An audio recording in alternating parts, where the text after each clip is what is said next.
एकमात्र नाम को पकड़ लो, हमारी प्रार्थना मान लो। लोक परलोक में जो सुख चाहिए वो सब नाम से प्राप्त हो जाएगा। देखो, इसमें चिंता नहीं करनी भगवान ने अपनाया कि नहीं अपनाया, इसकी भी परीक्षा नहीं करनी। भगवान ने अपनाया कि नहीं अपनाया, इसके लिए हमें ढूंढने की जरूरत नहीं। भगवान से भी बलवान भगवान का नाम है, उसको हम पकड़े। बात समझना। गोस्वामी जी कह रहे हैं, जोगुना विराग कलयुग है, अष्टांग योग का फल है परमात्मा में समाधिस्थ हो जाना। कोई बिरला योग का प्रयोग परमात्मा समाधि के लिए करता है। नहीं, आप देख लीजिए, हम जो योग करते हैं उसका उद्देश्य क्या है? अनुलोम विलोम कपालभाति जो भी करते हैं उसका उद्देश्य क्या है? शरीर स्वस्थता। ध्यान से देखिएगा, शरीर स्वस्थता का उद्देश्य क्या है? भोग, समाधि नहीं। जो अष्टांग योग का फल है समाधि, कलयुग में नहीं रह गया। कोई बिरला होगा, हम ये नहीं कहते भगवान की सृष्टि में ऐसा नहीं हो सकता, होंगे, कोई बिरले होंगे, लेकिन प्रगट में देखने में जो आता है वो योग का प्रयोग शरीर स्वस्थता और शरीर स्वस्थता का प्रयोग भोग। आप देख लीजिए, गोस्वामी जी कहते हैं कि अब मैं देख रहा हूं कलयुग ने अष्टांग योग में भी अपना प्रवेश कर लिया, जिससे योग का फल जो चित्त वृत्ति का निरोध करके परमात्मा में समाधिस्थ होना है गया। कोई बिरला होगा। भी कह रहे हैं न विरागु, वैराग्य, क्या वैराग्य रह गया है? जो वैरागी महापुरुष पीछे हुए हैं, अब वैराग्य क्या रह गया? क्या वैराग्य रह गया है? केवल नाम मात्र का वैराग्य रह गया। वैराग्य किस बात का है? रुपया है, पैसा है, कपड़ा है, भोजन है, मकान है, व्यवस्था है, नाम मात्र का वैराग्य रह गया। वैराग्य किस बात का? जिसके जीवन में भगवान के सिवा कुछ नहीं है, राग त्रिभुवन में कहीं वस्तु व्यक्ति स्थान में नहीं, उसे वैराग्यवान कहते हैं। जो लोक परलोक के समस्त भोगों के सानिध्य में भी भोगने की इच्छा नहीं, उसे वैरागी कहते हैं।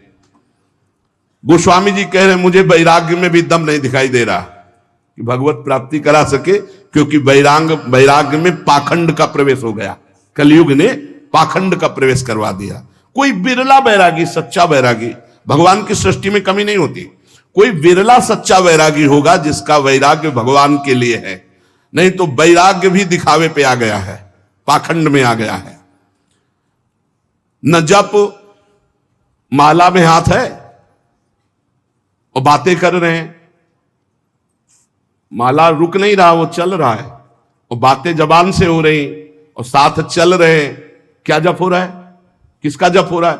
जप तो तब माना जाता है जो जप कर रहे हैं वो हमारे ध्यान में है, वही हम सुन रहे हैं, वही हम बोल रहे हैं, उसे जप माना जाता है। 3 बातें जप में होनी चाहिए। जो हम जप रहे हैं, वही सुन रहे हैं, वही हमारे ध्यान में है। राधा तो दिखाई दे रहा है, राधा लिखा, सुनाई दे रहा है राधा, और हम बोल रहे हैं राधा, और फिर एक मन का सकिला, फिर राधा, फिर एक मन का सा, वो जप। अब जप में भी 11 माला कहा है, हो जाए हर 5 मिनट में घड़ी में, और जल्दी जल्दी, स्वाद नहीं, रुचि नहीं, मन नहीं, बस। कोई कोई तो ऐसे माला सरकाते हैं कि हमें लगता है कि अगर रा बोले तो भी नहीं सरकेगा। राधा राधा तो बहुत बड़ी बात है, अगर वो रा बोले तो इतनी रफ्तार से नहीं चलेगा। अब पता नहीं कैसे ऐसे माला सर सर घूम रहा है। माला घूमने से भगवत प्राप्ति होगी क्या? माला घूम, देखो ये माला है, काउंटर है, ये चीजें मन लगाने के लिए हैं। असली तो जब श्वासों की माला में, धड़कन में नाम चलता है, रोम रोम आनंद से खिल उठता है, ये प्रारंभिक दशा है। तो प्रेम प्राप्ति के लिए नेम लिया गया है, इसलिए आवश्यक है माला और काउंटर से जपना। पर वो जप इस तरह का होना चाहिए कि वही सुनाई दे, वही जो बोल रहे हो वही दिखाई दे, ऐसे तब जप किए। अब बोलो इसमें तुम बात कर सकते हो? हिम्मत नहीं कि तुम बोल सको, तुम्हारी हिम्मत नहीं कि बोल सको, क्योंकि बोलोगे तो क्रम टूट जाएगा। जब अपने लोग अभ्यास करते थे तालू में जिभ्या ऐसे लगा के ऊपर, बोलना विष जैसा लगता था, क्योंकि वो क्रम टूटेगा, वो चल रहा है। गोस्वामी जी कह रहे हैं कि जो मंत्रानुष्ठान है अब वो नहीं दिखाई देता, कलयुग का बड़ा प्रभाव है। और जाग माने यज्ञ। अब यज्ञ तो भाई बहुत दुर्लभ बात हो गई यज्ञ करना। कोई कोई महापुरुष अनुष्ठान करते होंगे, अच्छे से पूर्ण भी होता होगा, सृष्टि है भगवान की, पर अब बहुत मुश्किल है यज्ञ करना, क्योंकि त्रिकाल संध्या करने वाला मंत्रवेत्ता आचार्य और जौधान्य आदि बड़ा पवित्र, भूमि पवित्र, जजमान की वासना पवित्र, उपासना के भाव, और बड़े ही सुरक्षा से जब यज्ञ होती तब वो पूर्ण होती है। यज्ञ भोक्ता भगवान प्रसन्न होते हैं, दर्शन देते हैं, कृपा करते हैं। गोस्वामी जी कह रहे हैं यज्ञ भी बड़ा कठिन, यज्ञानुष्ठान त्रेता में पूर्ण होते थे। अब कह रहे हैं कि तपस्या, इसमें भी दंभ घुस गया, तप में दंभ घुस गया। बाहर से दिखावा की भावना आना ही दंभ कहा जाता है। तप होता है भगवान की प्रसन्नता के लिए। बहुत से महात्मा एक लंगोटी लगाए पूरा जीवन ऐसे कष्ट सहते हुए भगवान को रिझा लिए, आज भी हैं, पर प्रायः तपस्या में दंभ घुस गया है, दिखावा घुस गया है, उससे तपस्या का फल। और भगवान तपस्या समर्पित करके दैन्य होने से भले मिल जाए, नहीं तपस्या से भगवान को नहीं खरीदा जा सकता। तप के द्वारा भगवान को खरीदा नहीं जा सकता। तप में शक्ति संचय होती है, पर अहम त्याग करके वो तप भगवान को समर्पित कर दे तो भगवान की प्राप्ति हो जाए। पर शुद्ध तप, तप का अर्थ होता है ताप सहन करना। जैसे काम हमारे हृदय में ताप देता है, क्रोध हमारे हृदय में ताप देता है, लोभ मोह देता है, इनको हम सह जाएं। अपने धर्म में चलने पर जो कष्ट होता है उसे सह जाने को तपस्या कहते हैं। बोले वो भी दिखावा हो गया है, दिखावा हो गया है। भगवान जानते हैं तो हम दिखावा किसके लिए कर रहे हैं, तो तप में दिखावा दंभ घुस गया।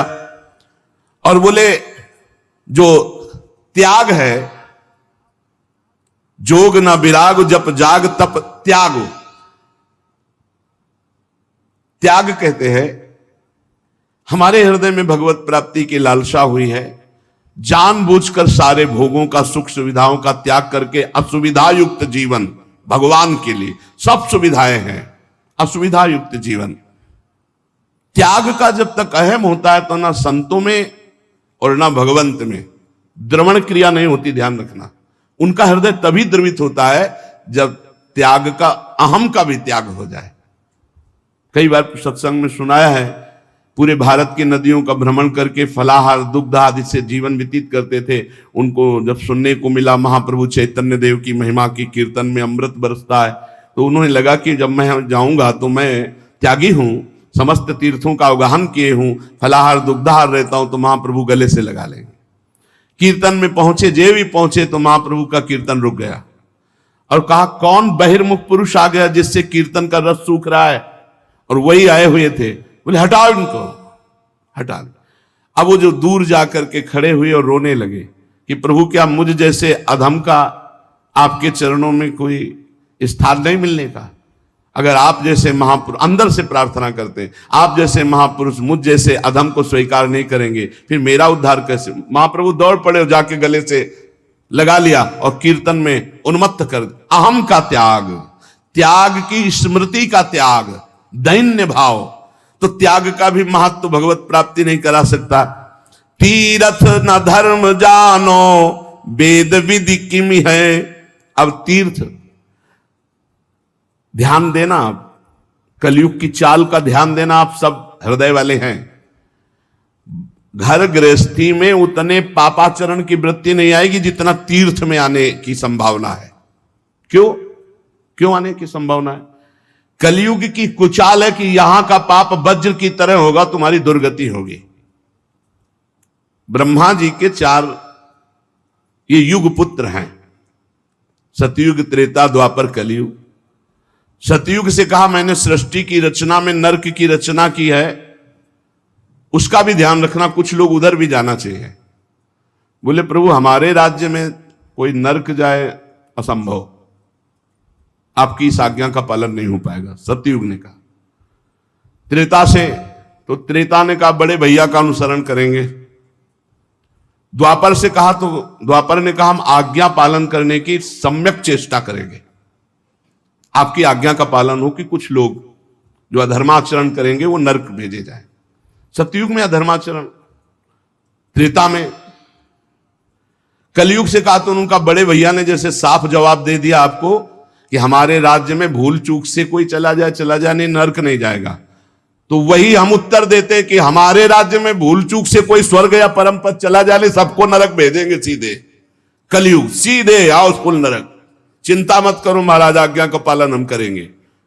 हर जगह तीर्थयाटन में व्यसन, व्यभिचार, छल कपट, चोरी ये निषेध है, पर लोग तीर्थयाटन में जाकर के ऐसे अपराध ज्यादा कर देते हैं। नशा करना, व्यभिचार करना, चोरी करना, क्रोध करके लड़ाई कर लेना, किसी तीर्थवासी को पीट देना, अपमान कर देना, ऐसे बहुत तरह से। वेद विधि किम है, अब वेद विधान तो वो समझे जो शास्त्र स्वाध्याय करे, जो खूब महापुरुषों का संग करे, वो जान पाता है क्या करना चाहिए क्या नहीं करना चाहिए। तस्मात् शास्त्रम प्रमाणम ते कार्य व्यवस्थित हो। अब यहां फुर्सत नहीं है मोबाइल से, टेलीविजन से, पेपर से, संसार की बातों से, तो कौन पढ़े योग वासिष्ठ, कौन पढ़े भगवत गीता की टीका, कौन पढ़े श्रीमद् भागवत महापुराण, कौन पढ़े वेद के सिद्धांत, तो कैसे पता चलेगा जीव का कर्तव्य क्या है, क्या करना चाहिए क्या नहीं करना चाहिए। ऐसा नहीं वैदिक सिद्धांत को जानने वाले नहीं है पर बिरले कोई। तो भगवत प्राप्ति इसमें भी बड़ी कठिन। गोस्वामी जी कहे तुलसी सो पोचना भयो है, नहीं हुए है कहूं। अब मैं तुमसे अपनी बात कह रहा हूं कि मेरे जैसा पामर कोई ना हुआ है ना है। पहले तो बताया इन सब से अब भगवत प्राप्ति नहीं होने वाली, ध्यान दे लो। बहुत बढ़िया सिद्धांत, ये सब शास्त्रों का सिद्धांत, हृदय सम्मत सिद्धांत को स्वामी जी कह रहे। जोग ना विराग जप जाग तप त्याग व्रत तीरथ ना धर्म जानो, वेद विधि किम है। अब व्रत की पूछो तो कोई बिरला ही व्रत का नियम। एक बार हमने वर्णन किया था कि दशमी को ये और एक बार, और द्वादशी को एक बार, और एकादशी को तो पूरा या तो निर्जला रहो या एक बार जल फल फूल जो कुछ थोड़ा सा ग्रहण कर लो। अब तो जानते हो कैसे व्रत होते हैं, कूटू का और सिंघाड़े का, जैसे कूटू के पकौड़ा बन रहे हैं, सिंघाड़े के हलवा बन रहे हैं, समा के खीर बन रही, और क्या क्या पकवान बन रहे हैं, बाल भोग अलग, राज भोग अलग, शयन भोग अलग। भैया ऐसे व्रत तो रोज रहे तो बढ़िया चकाचक है। नहीं, व्रत का मतलब है उपवास, तो उपवास पूरे दिन कुछ नहीं, शाम के समय जल फल कुछ ले लिया नहीं, पार पूरा उपवास करके निर्जला। एक कोई भी व्रत रहो तो ऐसे थोड़ी है कि पुआ पकौड़ी और सब इधर उधर के जोड़ बटोर करके के वही खाना पे, मर जाओगे क्या एक दिन के लिए। व्रत रहो तो शाम से, हर व्रत में मंगल विधान होता है, जो हम जलते हैं, जो भूख से व्याकुल होते हैं, उससे हमारे पाप नष्ट होते हैं। अब ऐसा व्रत नहीं रह गया, डकार आ जाए और दिन चाहे ना आवे, व्रत के दिन जरूर डकार आवे। इतना बड़ा तरबूज फल भी तो डकार आ जाए पक्का। व्रत किस बात का, दबा दबा के फल फूल और सब मिष्ठान और सब पा रहे हैं। अब बोले व्रत है तो भाई ऐसे व्रतों से भगवत प्राप्ति नहीं होती। व्रत रहा गया है, शास्त्रों में वर्णन है, आप देखो पयो व्रत का वर्णन है, चंद्रायण व्रत का, कृच्छ व्रत का, बड़े बड़े व्रत का। अब कौन सा व्रत रह गया है, अब रसेंद्री का व्रत रह गया है। एक पत्ता मुख में रख लेती है माता जी, अपर्णा नाम पड़ गया, तब भगवान शिवपति रूप में प्राप्त, तब भगवान की प्राप्ति। व्रत ही तो तुलसीदास जी कह रहे हम तुम्हें बता दें, हम सब तरह से पामर हैं।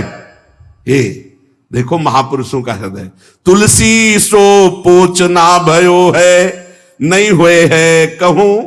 मेरे जैसा पामर न कोई है और न कोई होगा। सोचे सब आके अग कैसे प्रभु क्षमी है, मेरे तो न डरू, मुझे कोई डर नहीं है भाई। क्यों, तुमने क्या पा लिया कि तुम्हें डर नहीं। बोले रघुवीर सुनो साची कहो, औरों से नहीं, सीधे भगवान से कह रहे। खल अन खई है तुम्हें सज्जन ना गमई है। दुष्ट लोग इस बात से प्रसन्न होंगे। अब देखते हैं इसकी कौन सी दशा होगी। पर सज्जन लोग इस बात से दुखी होंगे कि तुलसी राम का है, इसका अहित कैसे हो सकता है। तो कह रहे हैं मुझे डर नहीं, सुनो रघुनाथ जी, भले सुकृति के संग मोहि तुला तौलितो, तपस्वी व्रती तीर्थयाटन योगी जपी त्यागी, इन सबको एक तुला में रख लो हे रघुनाथ जी, और तौला जाए तो मेरी तरफ कांटा भारी होगा। बोले क्यों महाराज? बोले हम पहले कह दिया कि बहुत पामर हैं, पहले कह दिया, हम ये नहीं कह रहे कि बहुत हम महान हैं, लेकिन जब इन सब साधन करने वालों को एक तरफ और मुझे तौला जाएगा तो मेरी तरफ झुकाव होगा, वो हल्के हो जाएंगे। बोले क्यों? नाम के प्रसाद भारू मेरी ओर नमी है, क्योंकि मैंने केवल नाम का आश्रय ले लिया है। ये खास बात, केवल नाम का आश्रय लिया तो जो अन्य सब साधनों का फल एक तरफ तौला जाए या अन्य सब साधन करने वाले एक तरफ हो, और तुलसीदास जी कहते हैं मुझ पामर को एक तरफ रखा जाए, तो रघुनाथ जी को साक्षी करके कहते हैं वो कांटा हमारी तरफ झुकेगा। बोले क्यों? बोले मैंने नाम का प्रभाव, नाम को रात दिन नाथ हूं ना अपनायो लोक झूठी है परिपय, प्रभु ते प्रबल प्रताप प्रभु नाम को पायो नाम चारु चिंतामणि, उर करते न खसई हो अब लो नसानी, अब ना नसई हो, एक सेकंड भी नहीं जाने दूंगा अब बस ये दो अक्षर मेरे जीवन है, माई बाप है, रात दिन प्रभु का नाम, इसलिए मेरी जय हो गई। समझ लो सत्संग में सब साधन एक तरफ और नाम जापा के एक तरफ, एकमात्र भगवान के नाम में। गोस्वामी जी कह रहे हैं जागिए न सोइए बिगोइए जन्म जाए, दुख रोग रोइए कलेश को काम को, राजा रंक रागी और विरागी भूरी भागिए, अभागी जीव जरत प्रभाव कलि बाम को, तुलसी कबंद कैसो धाई वो विचारु अंध, धंध देखियत जग सोच परिणाम को, सोई वो जो राम के स्नेह की समाधि सुख, और जागिबे जो जीह जपे नी के राम नाम को। इस कलयुग ने सबकी बुद्धि को भ्रष्ट कर दिया है। हरिवंश महाप्रभु कहते पाए जान जगत में सब जन, कपटी कुटिल कलयुगी टंचु, सबकी बुद्धि में कलयुग अपना प्रभाव दिखाए। गोस्वामी जी कह रहे हैं इस संसार में ना तो कोई जाग रहा है और ना सो रहा है, अब प्रपंच में फंसे।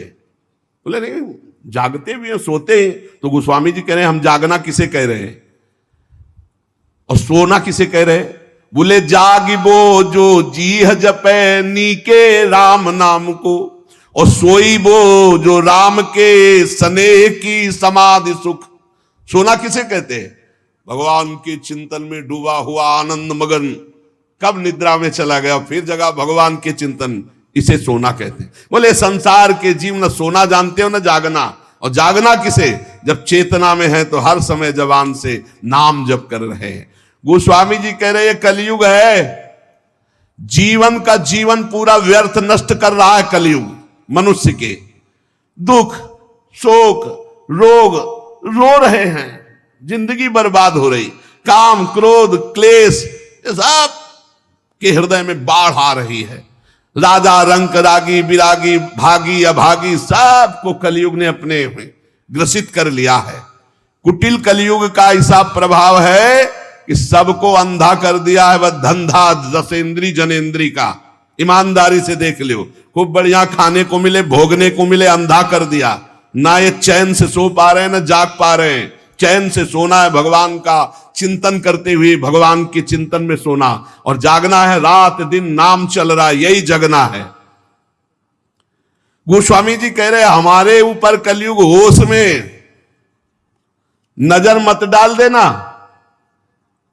सुनिए कराल कलिकाल भूमिपाल तुम जाय घालो चाहिए कायदो राखे ताय को। ए महिपाल हो तुम, कलयुग तुम्हारा राज इस समय फैला हुआ है, तुम राजा हो मानते हैं, तुम सबको नष्ट कर रहे हो ये भी जानते हैं, सबको बुद्धि भ्रष्ट, सब में कौन बचा है? जो सोता है भगवान का चिंतन करके, जगता है भगवान का चिंतन करके और हर समय नाम जप करता रहता है, उसके ऊपर कलयुग का प्रभाव नहीं पड़ेगा। सुनिए कराल कलिकाल भूमिपाल, तुम जाय घालो चाहिए काय दो राखे ताय को। जिसको तुम नष्ट करना चाहो उसे कोई बचा नहीं सकता भगवान के सिवा। अरे बुद्धि बदल दी महाराज परीक्षित की, जो गर्भई में भगवान का दर्शन किए थे, मरा हुआ सांप ऋषि के गले में ऐसे विनोद में डाल दिए। वो विनोद है, वो समाधिस्थ महात्मा है, इतने बड़े पूज्य महात्मा, उनके गले में एक मरा हुआ सांप डाल दिया। बुद्धि खराब कर देता है कलयुग। गोस्वामी जी कह रहे देखो, मैं कोई अहंकार से नहीं कह रहा, ए कलयुग हाँ तो दीन दूबरो बिगारो ढारो रावरो, ना मैं हूं ते हूं ताई को सकल जग जाहि को। वैसे बहुत दीन हूं, बहुत दूबरा हूं, पर ऐसा मत समझ लेना मैं बहुत बड़े का हूं। ए कलिकाल साची कहो कलिकाल कराल में ढारो बिगारो तिहारो कहा है। काम को कोह को लोभ को मोह को महिषोवान प्रपंच रहा है। हो जगुनायक लायक आज पे मेरी ओ टेव कुटेव महा है। जानकी नाथ बिना तुलसी जग दूसरों सु करी हो ना हा है। तू अपना इतना प्रभाव बढ़ा लिया, सारे जगत को काम क्रोध लोभ कपट मोह हिंसा दंभ पाखंड मदिरा पान मांस खाना व्यभिचार करना फैला दिया तूने। पर मैं हाहा तेरे से नहीं खा सकता। मैं रघुनाथ जी कहूं देख तू मेरा कुछ नहीं बिगाड़ सकता। क्यों? भागीरथी जल पान करो और नाम द्वे राम के लेत नितय हो। मोको न लेनो न देनो कछु कल भूली न रावरी और चितय हो। रोज भगवान का गंगा जल पान करता हूं चरणामृत, और जितना बना दो चार नाम जप कर लेता हूं। कलयुग होश में हमारी तरफ देख मत लेना तुम। जान के जोरी करो परिणाम तुम्हें पछतई है पै मैं न भितई हूं। तुम्हें बता दे कि अगर हमारी तरफ देखा कुछ उपाय किया हमारे नष्ट करने का, तो मेरा तो कुछ बिगड़ेगा नहीं, मैं डरूंगा नहीं, लेकिन हो सकता है तुम्हारा बिगड़ जाए। बोले कैसे? बोले ब्राह्मण जो उगल्यो उर्गारी हो त्यों ही तिहारे हिये ना हितई हो। महामहिम गरुण जी ने जब एक भोजन आहार एक जगह लिया तो उसमें एक ब्राह्मण भी आ गया, ब्रह्म ऋषि।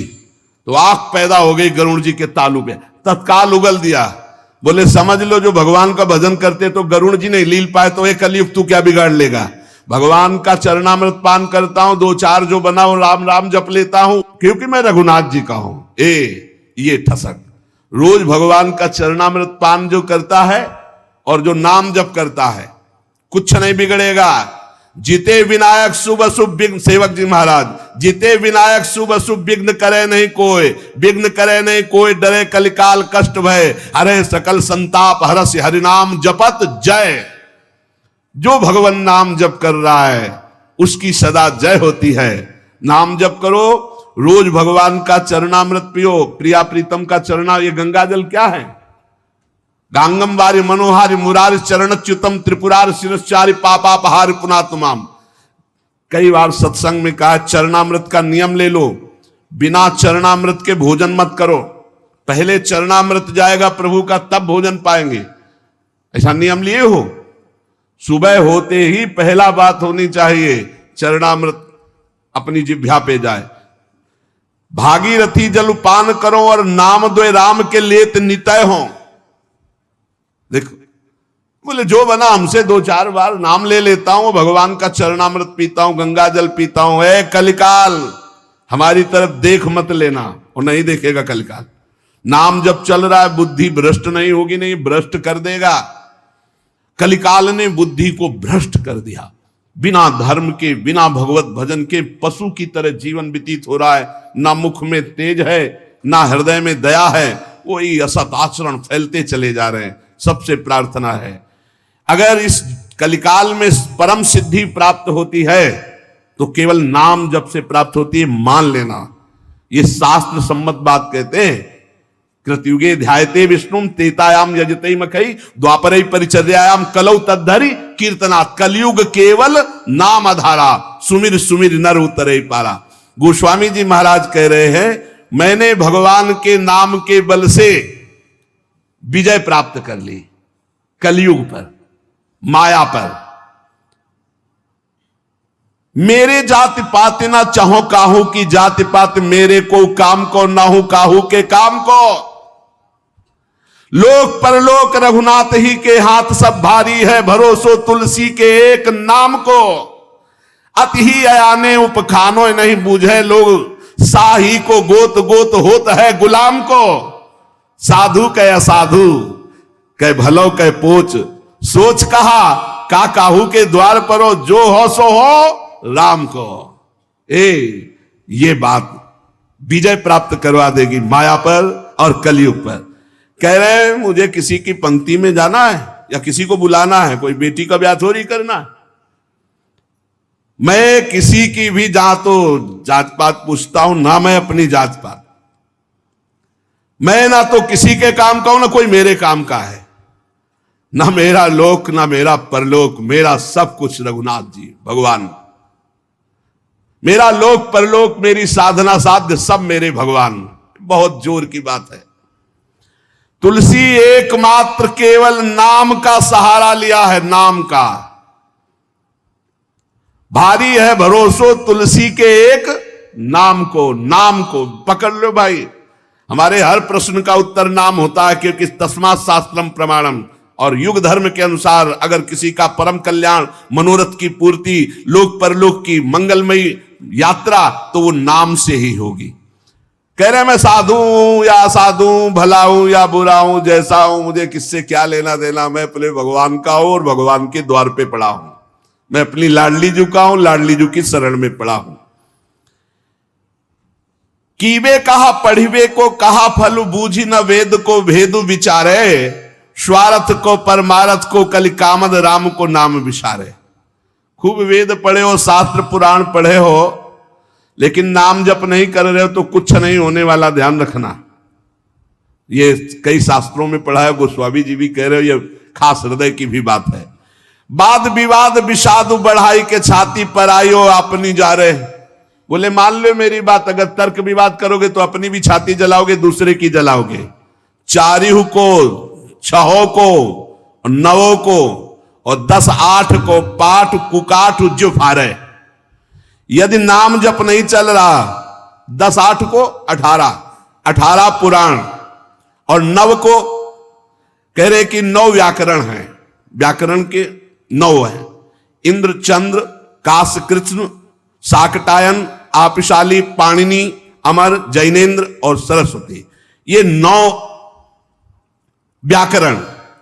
और फिर कह रहे 6 को 6 शास्त्र, और फिर कह रहे चारियों को, चारों वेद को। 4 वेद, 6 शास्त्र, 9 व्याकरण, 18 पुराण, ये सब कंठस्थ हो और नाम जप नहीं है तो गोस्वामी तुलसीदास जी कह रहे भगवत प्राप्ति नहीं होगी। आप पक्का समझ लीजिए। इसीलिए ये बचपन से सब शास्त्रों का जहां तक बना गुरु कृपा से स्वाध्याय और मार्गों का चलना सब छानबीन के, तब हम तुमसे कहते हैं राधा राधा राधा बोलो। कोई अंधविश्वास से नहीं कहते। गोस्वामी जी कह रहे वाद विवाद विषादु बढ़ाई के छाती पर आई और अपनी जा रो। तर्क वितर्क वाद विवाद करके अपना हृदय जलाओ, दूसरे का हृदय जलाओ, तुम्हें जैसा मनावे। मेरी बात सुन लो। चारियों को, 6 को, 9 को, 10-8 को पाठ कुकाठ जो फारे। स्वार्थ को परमारथ को कलि कामद, राम को नाम विचारे। यदि भगवान का नाम तुम नहीं जप रहे हो, 4 वेद, 6 शास्त्र, 9 व्याकरण, 18 पुराण कंठस्थ किए हो, तो भले जैसे कुकाठ को चीरने से कुछ हाथ नहीं लगता, ऐसे कुछ हाथ नहीं लगेगा।